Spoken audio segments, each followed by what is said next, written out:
ভারী বৃষ্টির পূর্বাভাস। দক্ষিণবঙ্গ জুড়ে ভারী বৃষ্টির সতর্কতা রয়েছে, তবে 30 থেকে 40 কিলোমিটার বেগে ঝোড়ো হাওয়া বইবে।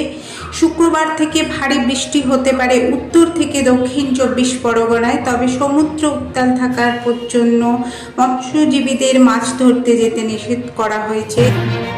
তবে সারা সপ্তাহ জুড়ে পশ্চিমাঞ্চলের জেলাগুলি থেকে শুরু করে উত্তরের সমস্ত জেলাতে বৃষ্টির পরিমাণ আরও বাড়বে। তবে জলপাইগুড়ি, আলিপুরদুয়ারেও ভারী বৃষ্টির সতর্কতা রয়েছে। উত্তরবঙ্গে রবিবার পর্যন্ত চলবে বৃষ্টি।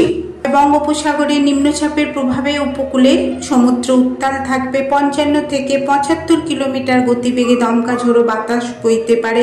উত্তর বঙ্গোপসাগরেও উত্তাল হবে, তবে মৎস্যজীবীদের সমুদ্র যেতে নিষেধ করা হয়েছে। বৃষ্টির পূর্বাভাস প্রায় একাধিক জেলায়, উত্তর থেকে দক্ষিণ প্রায় সমস্ত জেলাতেই বৃষ্টির পূর্বাভাস রয়েছে। তবে শুক্রবার জলপাইগুড়ি, কোচবিহার ও আলিপুরদুয়ারেও ভারী বৃষ্টির সতর্কতা রয়েছে। প্রায় সমস্ত জেলাতে বিক্ষিপ্তভাবে বজ্রবিদ্যুৎ সহ হালকা থেকে মাঝারি বৃষ্টির সম্ভাবনা রয়েছে। তবে শনিবার দার্জিলিং, কালিম্পং, জলপাইগুড়ি, আলিপুরদুয়ার জেলাতেও ভারী বৃষ্টির সম্ভাবনা রয়েছে। রবিবার জলপাইগুড়ি জেলাতেও ভারী বৃষ্টির সতর্কতা।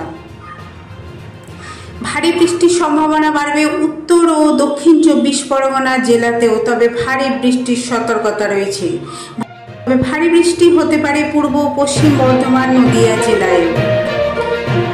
শনিবার ও রবিবার বিক্ষিপ্তভাবে ভারী বৃষ্টির সম্ভাবনা রয়েছে। শনিবার ভারী বৃষ্টির সম্ভাবনা পূর্ব পশ্চিম বর্ধমানেও, তবে উত্তর ও দক্ষিণ 24 পরগনা, হুগলি, বীরভূম, মুর্শিদাবাদ জেলাতেও। তবে রবিবার বিক্ষিপ্তভাবে ভারী বৃষ্টির সতর্কতা রয়েছে পুরুলিয়া, বাঁকুড়া, পূর্ব পশ্চিম বর্ধমান জেলাতেও।